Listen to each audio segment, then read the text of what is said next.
ナポレオンには単なる独裁者や暴君というイメージが定着していますが、それは大きな誤解です。彼が生み出した数々の革新的な戦術と、それを駆使して繰り広げた天才的な戦略こそ注目すべき点です。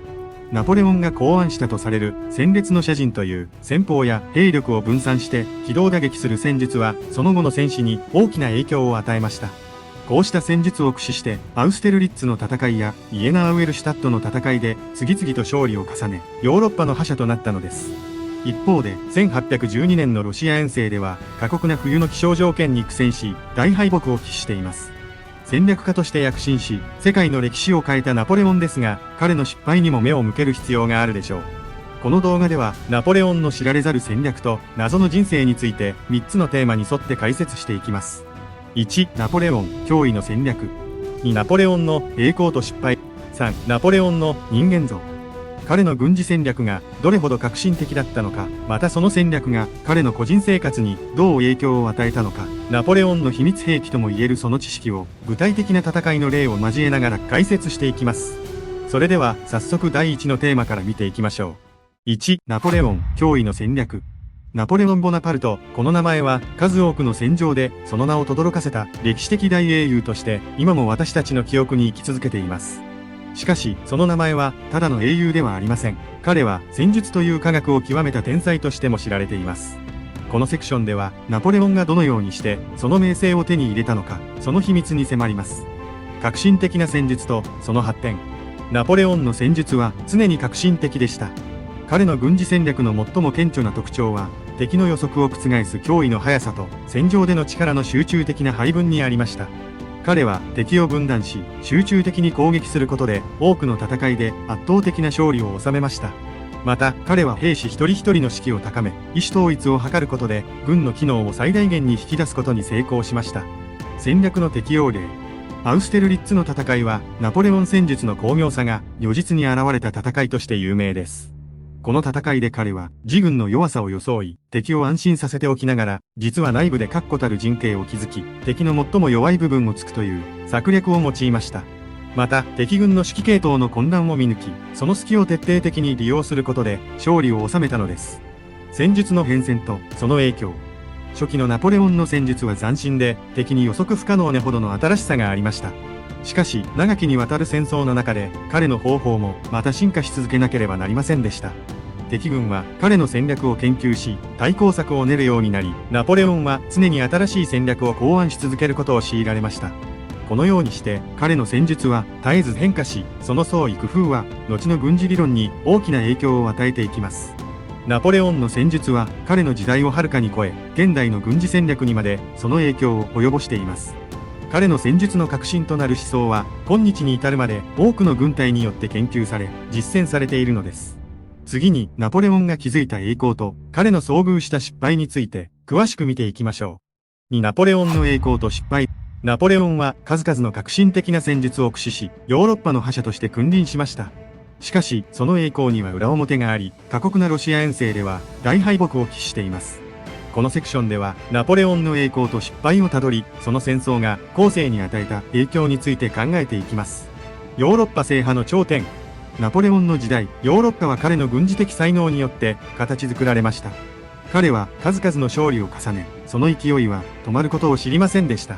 フランス革命後の混乱を乗り越え、緻密な戦略と圧倒的なカリスマで、フランスは瞬く間にヨーロッパの覇者となりました。アウステルリッツの戦いでの勝利は、その象徴的な出来事であり、ナポレオンの戦略的才能がヨーロッパの勢力図を書き直すことになったのです。ロシア遠征の失敗、彼の野心が招いた失敗も、また、歴史にその名を刻んでいます。1812年のロシア遠征は、その代表的な例でしょ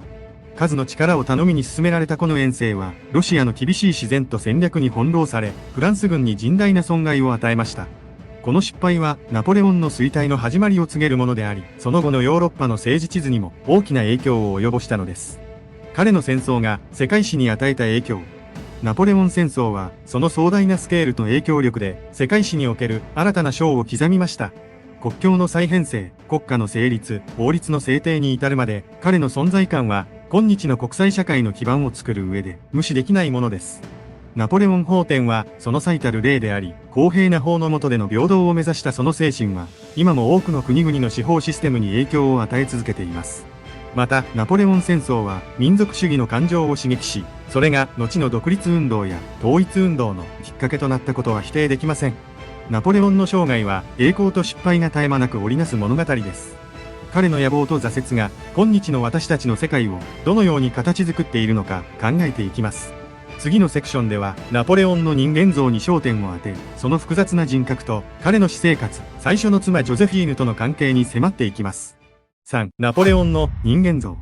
ここまでナポレオンの軍人としての側面を見てきましたが、天才的な戦略家である一方で、人間としても非常に興味深い一面があります。このセクションでは、家庭人や人物像といった視点から、ナポレオンという人間に迫っていきます。私生活と人間関係。ナポレオンは、公には強いリーダーの姿を見せていましたが、個人的な生活では、かなり繊細な一面を持っていたと言われています。彼の私生活は、常に忙しく、軍事と政治の世界に生きるストレスから来る、圧倒的なプレッシャーによって、しばしばメンタル的に影響を受けました。親しい友人は少なく、彼はほとんどの時間を仕事に費やしていたとされています。彼の性格とリーダーシップ。彼は極端に短い睡眠時間でも知られ、勤勉さと執念深さが伺えます。一方で、文学や学問に対する関心も強く、自由民主主義の理想を掲げるなど、独裁者というイメージとは異なる一面もありました。彼は非常に自信に満ち、自己主張が強く、優れた統率力を持っていましたが、短気で自己中心的な面もありました。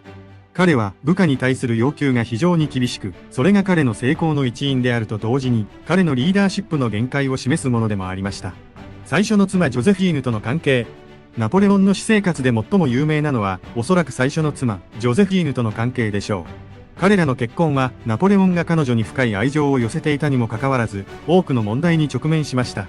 ジョゼフィーヌは彼の子供を産むことができなかったため、ナポレオンは後継者を確保するために、彼女との離婚を選び、ハプスブルク家の王女、マリー・ルイーズと再婚することになります。それでもなお、ジョゼフィーヌへの愛は、彼の生涯を通じて変わることはありませんでした。このように、ナポレオンの人間像は、彼の公のイメージとはまた異なる、複雑なものであったことがわかります。軍人としてだけでなく、家庭人や君主として、いかに人望があったかを見てきました。最後に、ナポレオンが残した教訓と、その現代的意義について、さらに掘り下げていきます。今回のまとめ。これまで、ナポレオンの軍事的側面と人間像について、詳しく見てきました。最後に、彼の遺産が、現代にどのような意味を持つのか、考えてみたいと思います。まずナポレオンの軍政改革や新戦術は、その後のヨーロッパ諸国の軍隊に大きな影響を与えました。例えば、師団制や徴兵制の導入などは、各国の軍制度に取り入れられていきます。一方で、彼の遠征がヨーロッパ全土に膨大な犠牲者を出したことも事実です。好むと好まざるとにかかわらず、我々はナポレオンという人物の複雑な遺産を背負っていると言えるでしょう。この教訓こそが、我々に平和の尊さを教えているのかもしれません。ナポレオンの栄光と教訓こそ、現代に生きる我々にとって大切な意味を持つのです。この動画を通じて、ナポレオンという一人の人物が、いかに多面的であったかを理解するきっかけになれば幸いです。ナポレオンの話は尽きることがありませんが、今回の動画はここまでです。もし、この動画を気に入っていただけたら、ぜひチャンネル登録といいねボタンをお願いします。また、ナポレオンに関するさらなる話題や質問があれば、コメント欄にて、ぜひお知らせください。最後に、この動画をご覧いただき、ありがとうございました。次回も歴史の奥深い謎に迫る動画でお会いしましょう。それでは皆さん、さようなら。